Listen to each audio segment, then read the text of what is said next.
Welcome back to a special report on Swine TV through swineweb.com.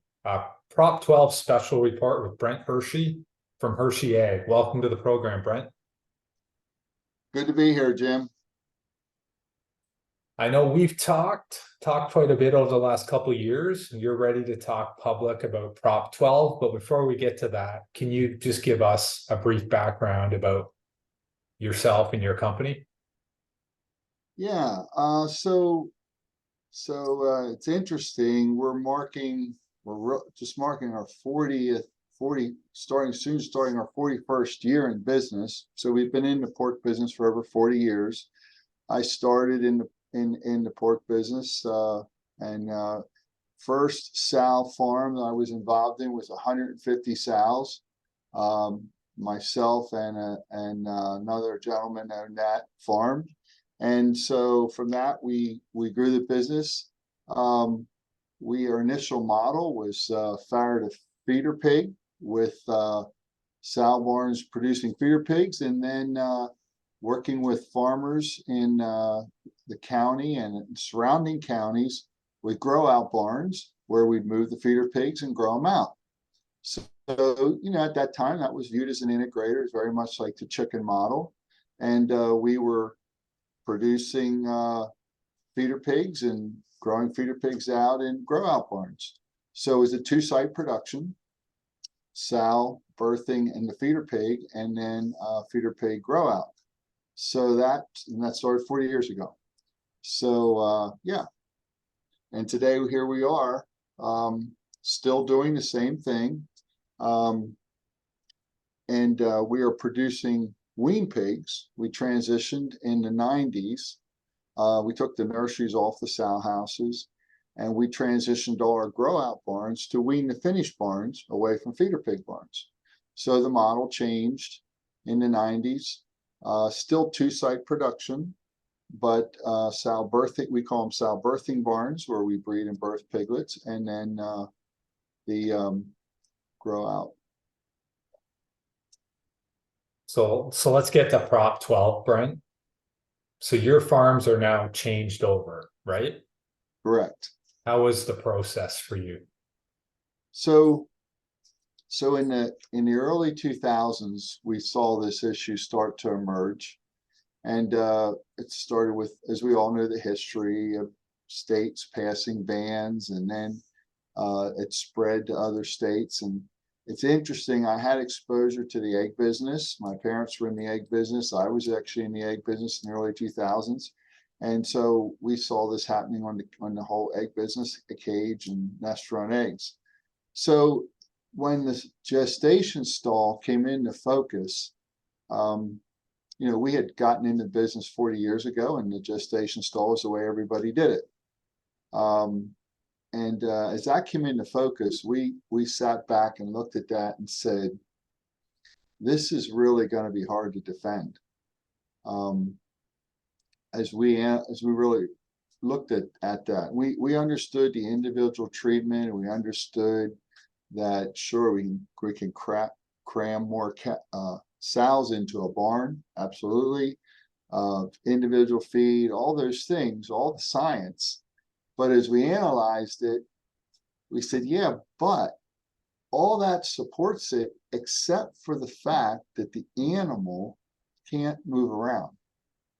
The animal is living in a pen 4 or 5 inches wide than she is, and maybe a foot longer than she is, and that animal is confined to live in that. And we decided, so we were looking for a better way. And obviously in Europe and different places, things were done.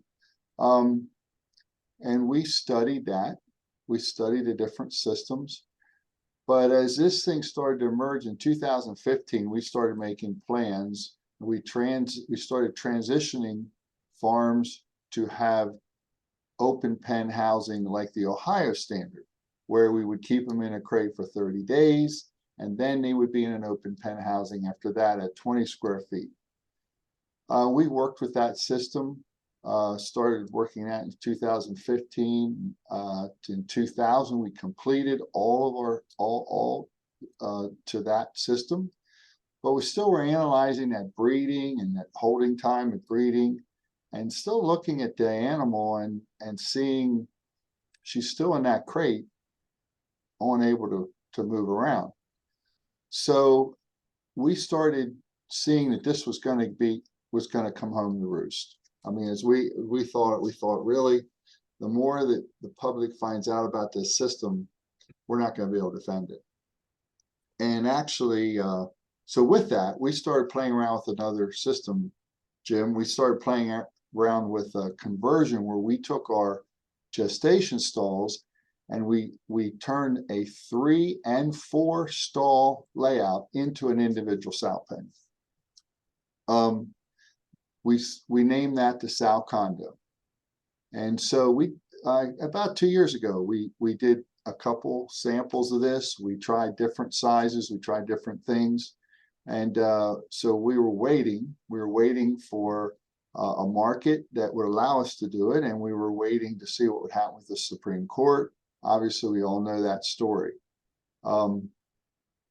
When that decision came down, we said, okay, we're gonna change.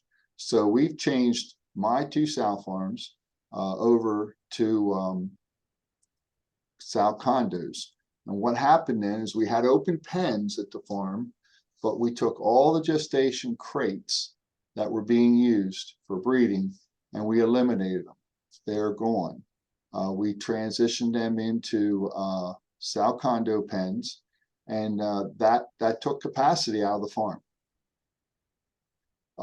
And at the same time, we needed to thin down our open pens to the 24 square feet. So in our situation, we ended up moving part of the sow herd off-site to a grow-out barn.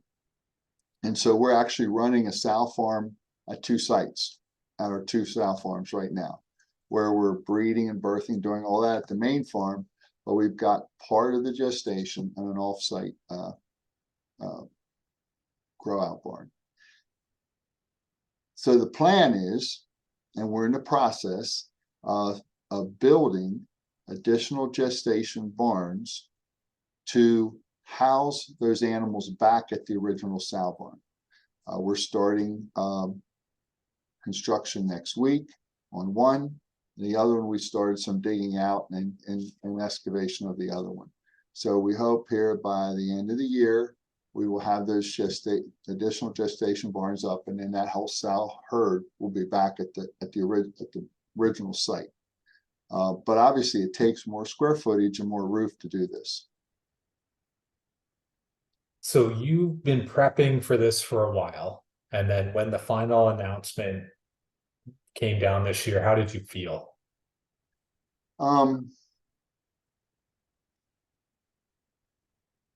We felt that we did not ever think that the Supreme Court would rule for the pork industry. There were 2 fundamental flaws in the argument. One, California did not force anybody to change, nor did Massachusetts. They are making a rule for in their state. They are saying this is what we want.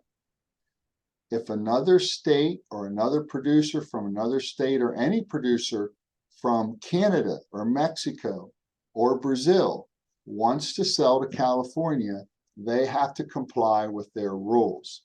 It is not singling out a state, it is not singling out a producer, and it is not forcing anybody to change. It is free enterprise.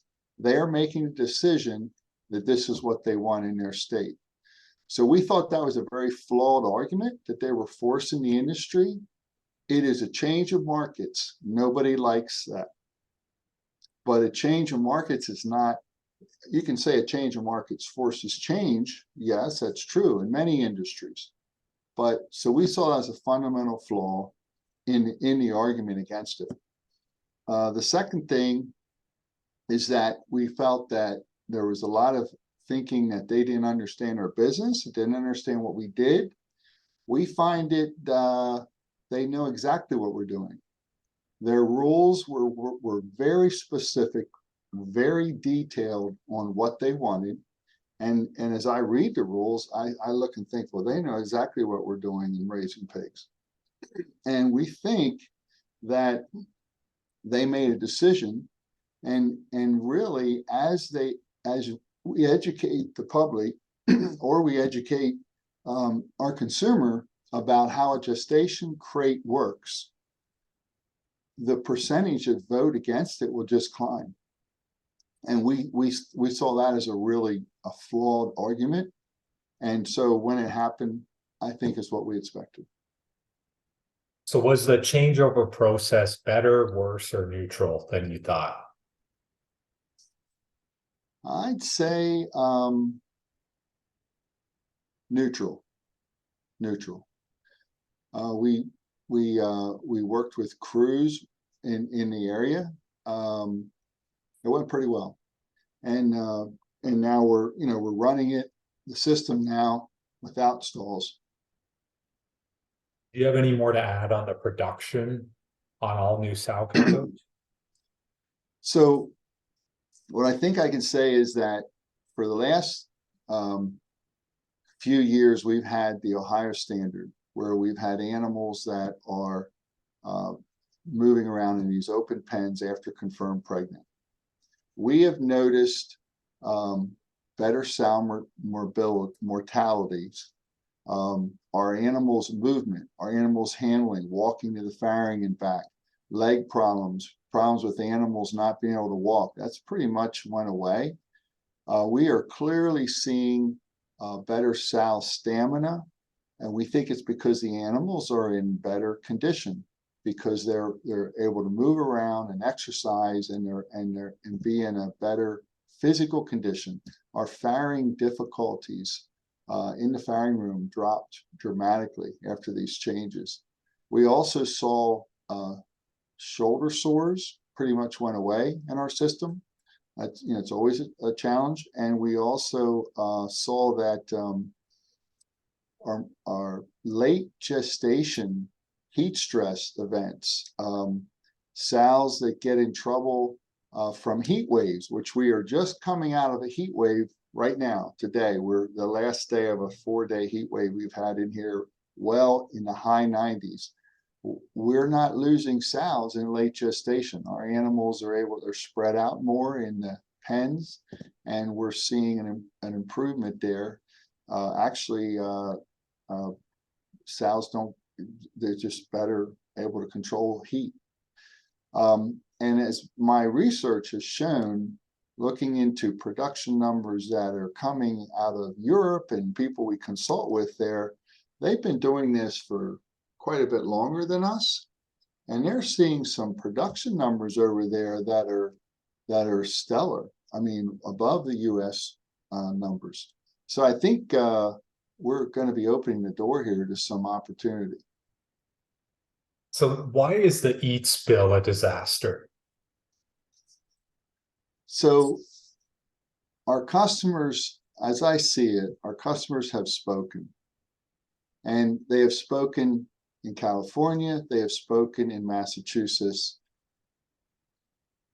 If we take this issue and we raise it and we debate this and we put a spotlight on the gestation crate and we try to defend it, I believe we will just lose the public's confidence, and we will lose the customers who are trusting us, because they look at that system.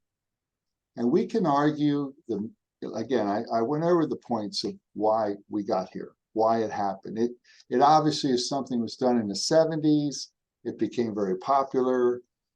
It's what we did back then, a different time. But in today's world, in today's environment of increased understanding of what's happening, I don't see that we will gain any customers. I think we will lose customers. I think the industry will be hurt to try to push and not accept the changes that are happening in the industry. So I think the EATS bill just brings all that to the table. Now, what about for Prop 12? Is there anything good about that? Is there a silver lining? Well, I think that when we step back and look at this, what the public is telling us and what the industry is saying is that we in agriculture have gone too far with efficiency with animals.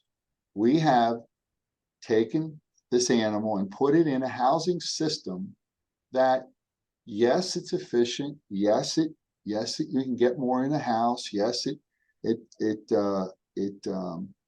saves different areas of economics. But the fact of it is that their opinion is that we have them in too tight. We have the animals in the buildings too tight. I don't think anybody, the bulk of them are with us with putting an animal inside, with taking better care of it, with bringing out the elements. All of that is all valid and true. The point is, do it, but do it in an environment that the animal can move around freely and can exercise and can be able to be housed in a system that you can look at and say, hey, that's okay. If you put 100 people in a room and you explain to them how a gestation stall system works, how the snake works, how we do that, you will have a much higher percentage than that voted for Prop 12 or for question 3 say, that's not a good idea. Can't you come up with a better way? And ultimately, that's what Prop 12 has done. They've said, listen, we're going to tell you a better way. So as we're going through the process, any other challenges or surprises that you've met along the way, Brent? I think we're going to have, this is going to be a process. We're going to have this whole thing of having our barns certified and people coming in. You know, we're not really looking forward to that. I think that there's going to be work to be done with refining that and helping people understand the regulations and interpret the regulations correctly. But we're here. We're here now. And I think this is going to be part of our industry going forward. I think the big question is, why are we here as an industry?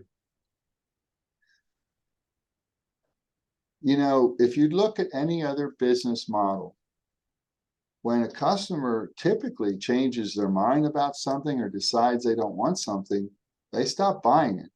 And a business needs to adapt to that. For some reason, we made it go to the point that we didn't adapt, we didn't change, so they went and resorted to legislation and laws to force us to change. So I think we're here because we weren't listening enough to the customer. So what did the customer want, and why, as an industry, do we need to listen to the customers?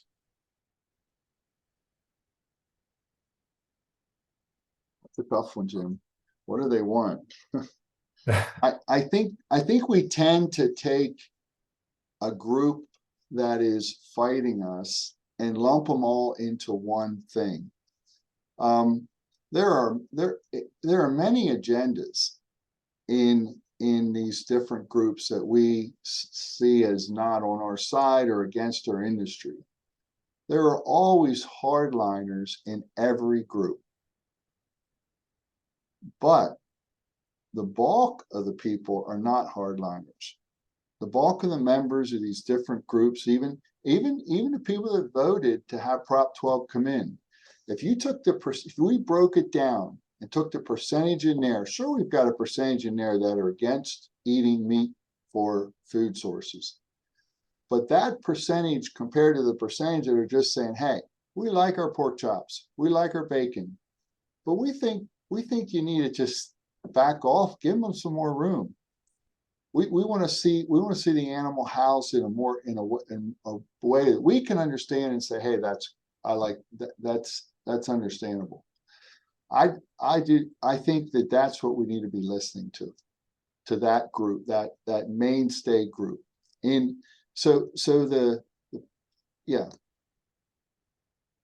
listening to that group, does that come within a particular leadership in the industry or each individual kind of producer?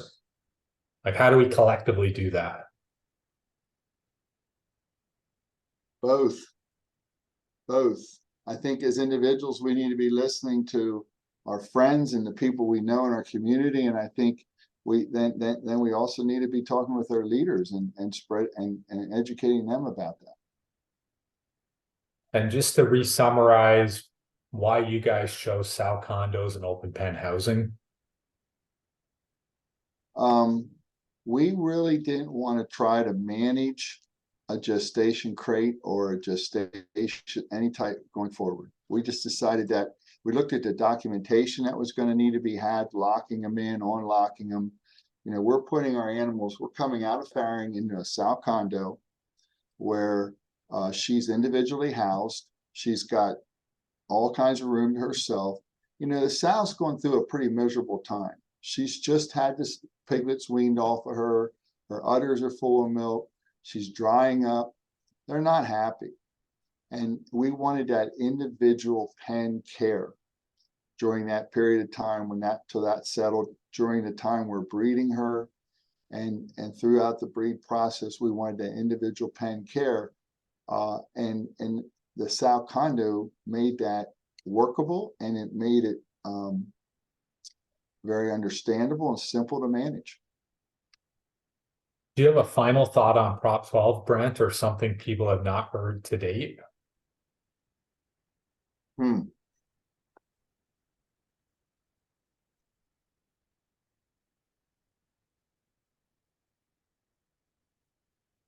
I think that our customers have spoken, and I think that we as an industry need to be challenged to listen to what they're telling us. And it's unfortunate they had to speak by vote. So today, yeah, and I think really when I look at this whole situation, we can look back and say, yes, it costs more to do this. But really, when we step back and look at the whole system, you could say that the production system we were on and we were all doing was the most efficient system in the world. Yes. Was extremely efficient looking in the past? Absolutely. But it did not encompass all the pieces of the puzzle that need to be encompassed today. And when that happens, we need to give the animals more room. To say Prop 12 is perfect? No, it's not. To say that 24 square feet is right, it's, you know, where it came out of, obviously came out of a lot of things that happened in Europe, but that's a number that's been picked. It's a number that we've been you know, they're mandating, that's what they want. And I think we're going to see it be a very popular number going forward. Brent Hershey, thanks for joining us on this Prop 12 special. Thank you, Jim.